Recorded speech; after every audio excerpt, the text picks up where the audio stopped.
Hello student, welcome to my channel IT park. और हम लोग आज इस लेक्चर में इफ़ से रिलेटेड कुछ बेसिक प्रोग्रामिंग देखेंगे, क्योंकि हम लोगों ने प्रीवियस लेक्चर में इफ्स के बारे में पूरी तरह से पढ़ लिया था। उसका कंप्लीट ऑपरेशन, उसका पूरी कंट्रोलिंग सीख ली थी। तो हम लोग आज इस लेक्चर में बेसिक प्रोग्रामिंग करेंगे। अगर आप ये लेक्चर डायरेक्ट देख रहे हो तो आप प्लीज़ मेरे प्रीवियस वाले लेक्चर पे जाके पहले इफ़ के बारे में पढ़ लीजिए, उसका कंट्रोलिंग और उसका ऑपरेशन समझ लीजिए, फिर इस लेक्चर पे आइएगा।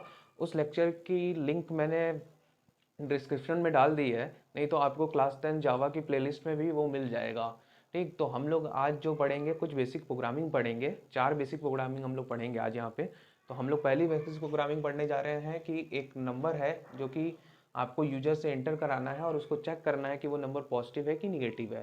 ठीक, यहाँ पे ये प्रोग्राम कई तरीके से बन सकता है, बट हम लोग यहाँ पे ये प्रोग्राम केवल इफ़ से बनाएंगे। ठीक, तो मैं सबसे पहले मैंने चेक नाम की क्लास बना ली है। चेक में जब भी क्लास का नेम हम लोग लिखते हैं तो जावा का एक रूल होता है नेमिंग कन्वेंशन का, कि क्लास का नेम हमेशा कैपिटल लेटर से स्टार्ट करते हैं। ठीक, पब्लिक स्टैटिक वॉइड मेन। ठीक, इंपोर्ट आप लोग लिख लीजिएगा, मेरे पास जगह की कमी है। स्कैनर का मैंने ऑब्जेक्ट बनाया है और एक मैसेज प्रिंट कराया है आउटपुट स्क्रीन पे, एंटर अ नंबर। ठीक, यूजर से मैं एक नंबर एंटर करूँगा और उसको एन में स्टोर कर लूँगा, sc.next int।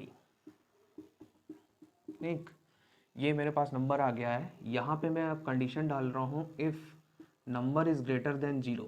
ठीक, अगर कोई नंबर 0 से ग्रेटर है तो वो पॉजिटिव नंबर होगा। तो मैं यहाँ पे एक एसओपी करा देता हूँ।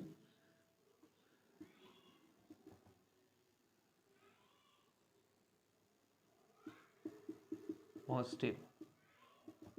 ठीक, और एक इफ़ लगाता हूँ जो वो इफ़ चेक करेगा कि नंबर हमारा निगेटिव है कि नहीं है। ठीक, तो यहाँ पे मैं एसओपी लगा देता हूँ, नंबर निगेटिव। ठीक, ये मेरा चेक कर लेगा कि नंबर निगेटिव है कि नहीं। और एक एसओपी मैं लगा लेता हूँ जो बाय डिफ़ॉल्ट चाहे पॉजिटिव नंबर हो चाहे निगेटिव नंबर हो, ये नंबर प्रिंट करेगा हमेशा। ये नंबर वाला जो लिखा हुआ है ये हमेशा प्रिंट करेगा आपके प्रोग्राम में। ठीक, मैं यहाँ पे मेन बंद कर देता हूँ और क्लास बंद कर देता हूँ। ठीक, तो पहला कंडीशन है मेरा इफ़ में n ग्रेटर देन 0। अगर मेरा नंबर जो है 0 से बड़ा है, यानी पॉजिटिव नंबर लाइन पे 0 से राइट साइड वाले नंबर जो होते हैं वो पॉजिटिव, इधर वाले लेफ्ट साइड वाले निगेटिव। ठीक, और ये इफ़ जो है लेस देन 0 है तो ये निगेटिव।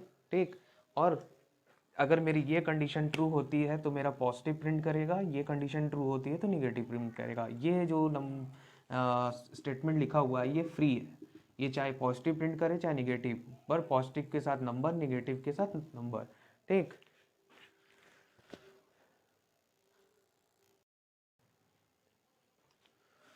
तो स्टूडेंट चलिए हम लोग अपने दूसरे प्रोग्रामिंग पे चलते हैं। एकदम बेसिक प्रोग्रामिंग ये है, किसी नंबर को आपको इवन या ऑड चेक करना है। तो अभी थोड़ा सा पेशेंस रखिएगा क्योंकि ये बहुत इजी प्रोग्रामिंग है। बट कुछ स्टूडेंट ऐसे भी होंगे जिनको लॉजिक के बारे में आइडिया नहीं होगा, तो मैं बड़ा बेसिक प्रोग्राम लेके चल रहा हूँ। अभी आगे के लेक्चर में मैं थोड़ा सा प्रोग्रामिंग को टफ करूँगा। ठीक, तो अभी एकदम बेसिक से लेके चल रहा हूँ। ठीक, तो हमको इवन और ऑड चेक करना है। मैंने यहाँ पे एक क्लास बनाया है इवन ऑड। ठीक, जब भी आप क्लास का नाम लिखेंगे पहला लेटर कैपिटल लिखेंगे और अंडरस्कोर के बाद अगर आप कुछ स्टार्टिंग कर रहे हैं तो वो भी कैपिटल लेटर में होना चाहिए। ठीक, ये आप नाम तो आप कुछ भी डाल सकते हैं, बट अगर आप ऐसे नाम डालते हैं तो जावा ने नेमिंग कन्वेंशन दे रखा है, वो इसके हिसाब से ये परफेक्ट है। ठीक, और एग्जामिनर भी अगर ऐसा कुछ देखेगा तो वो भी, उसको भी अच्छा लगेगा। तो आपके बोर्ड के पॉइंट ऑफ व्यू से भी ये अच्छा है कि आप हमेशा कैपिटल लेटर से नाम स्टार्ट करें। ठीक, यहाँ पे एक नंबर हमने एंटर करा दिया यूजर से। ठीक, इसको हम sc.next इंट कर लेते हैं। एक एन में मेरे पास नंबर आ गया है। यहाँ पे मैं आपको एक ऑपरेटर के बारे में बता देता हूँ, मॉडुलस ऑपरेटर। एक मॉडुलस ऑपरेटर हमें रिमाइंडर देता है। जब हम किसी नंबर को किसी नंबर से डिवाइड करते हैं तो ये नंबर हमें रिमाइंडर देता है। जैसे मैंने 10 को 3 से डिवाइड किया तो ये 3 टाइम जाएगा और रिमाइंडर हमारे पास 1 बचेगा। ठीक, तो हमें मॉडुलस ऑपरेटर रिमाइंडर देता है। तो हमको इवन चेक करना है, तो इवन को नंबर को अगर हम 2 से डिवाइड करें तो वो कम्प्लीटली डिवाइड हो जाएगा। यानी अगर हम उसको पे मॉडुलस ऑपरेटर लगाएं 2 के साथ तो हमें रिमाइंडर 0 मिलने वाला है, क्योंकि वो 2 से कम्प्लीटली डिविजिबल है। तो हम यहाँ पे लगाते हैं condition if n modulus operator 2 equal to 0।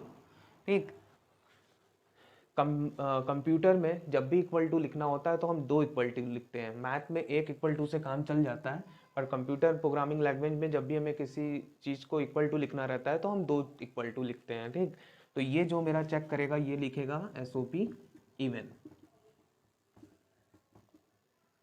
Even print कर देगा। एक कंडीशन में और यहाँ चेक कर देता हूँ ऑड के लिए, n divided by 2 equal to 1। ठीक, और SOP 1। ठीक, ओ सॉरी ऑड हो जाएगा।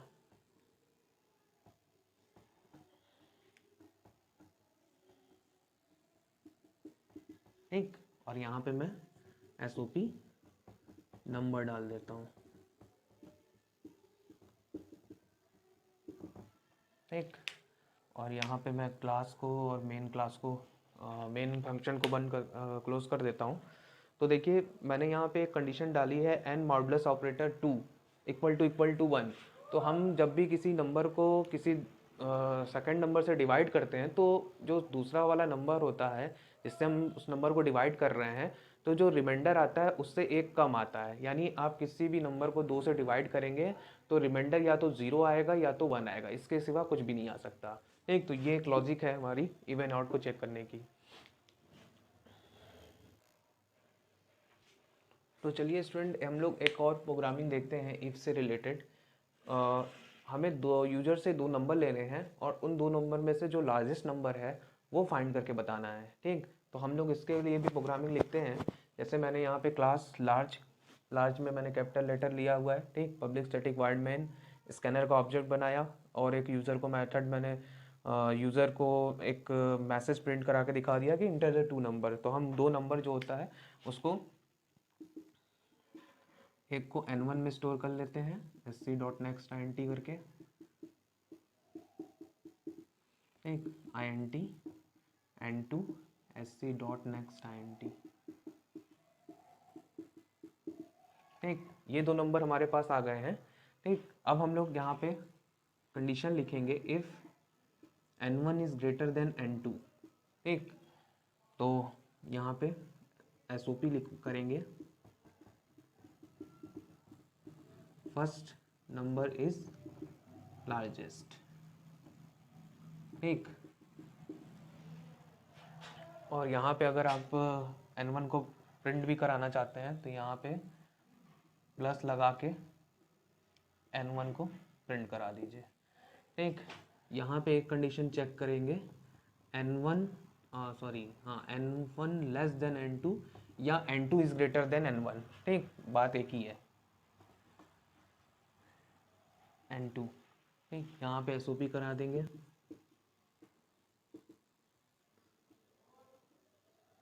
Second is largest.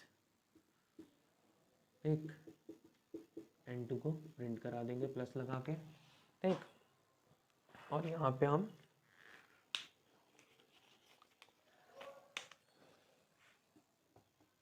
मेन बंद कर देंगे, क्लास बंद कर देंगे।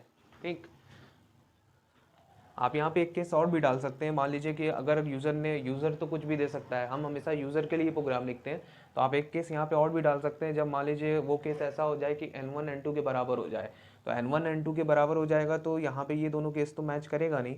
तो आप एक यहाँ इफ़ लगा के ये भी लिख सकते हैं if n1 double equal to n2, तो number no number is greater. ठीक,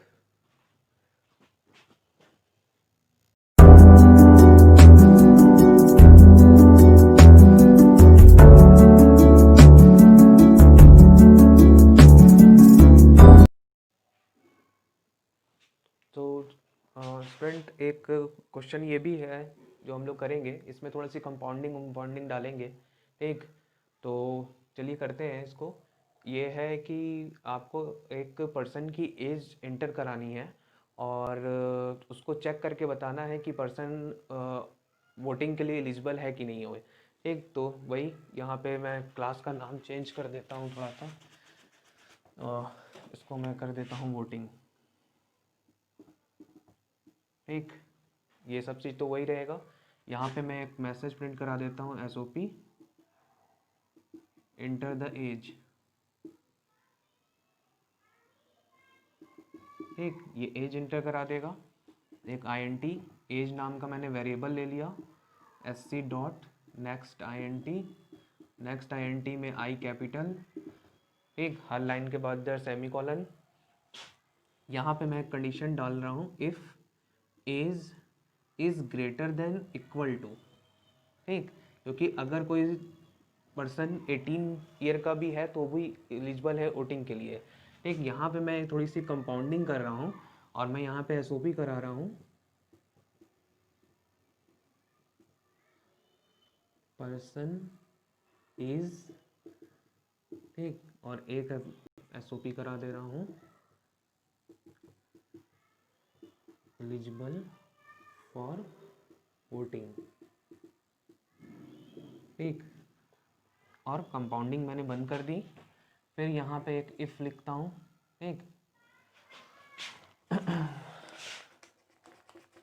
यहाँ से थोड़ा एक ये इफ लिखा मैंने, if age is less than 18। अगर किसी की एज लेस देन 18 है तो मैंने यहाँ से कंपाउंडिंग करा दी, SOP person is not SOP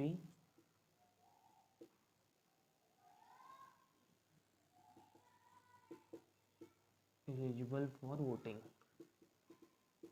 ठीक, ये बंद किया मैंने इफ़ कंडीशन को, और यहाँ पे मैंने पब्लिक मेन को बंद किया और क्लास को बंद किया।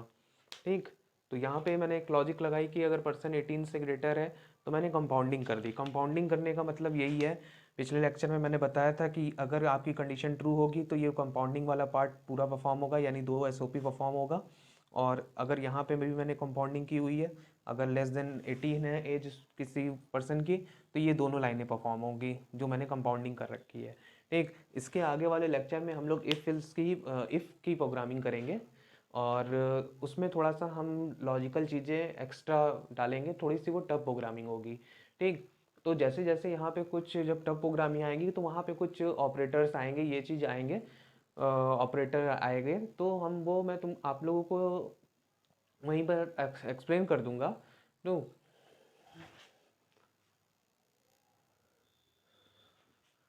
तो हम लोग नेक्स्ट लेक्चर में इफ़ से ही रिलेटेड प्रोग्रामिंग देखेंगे, पर वो प्रोग्रामिंग थोड़ा सा टफ होगी, उसमें कुछ ऑपरेटर आ जाएंगे और भी कुछ एडिशनल स्टेटमेंट आ जाएंगे, तो वो चीज़ मैं एक रफली यहाँ पे एक्सप्लेन कर दूंगा। बट उनके लिए जैसे ऑपरेटर है तो ऑपरेटर के लिए मैं अलग से लेक्चर बनाऊंगा।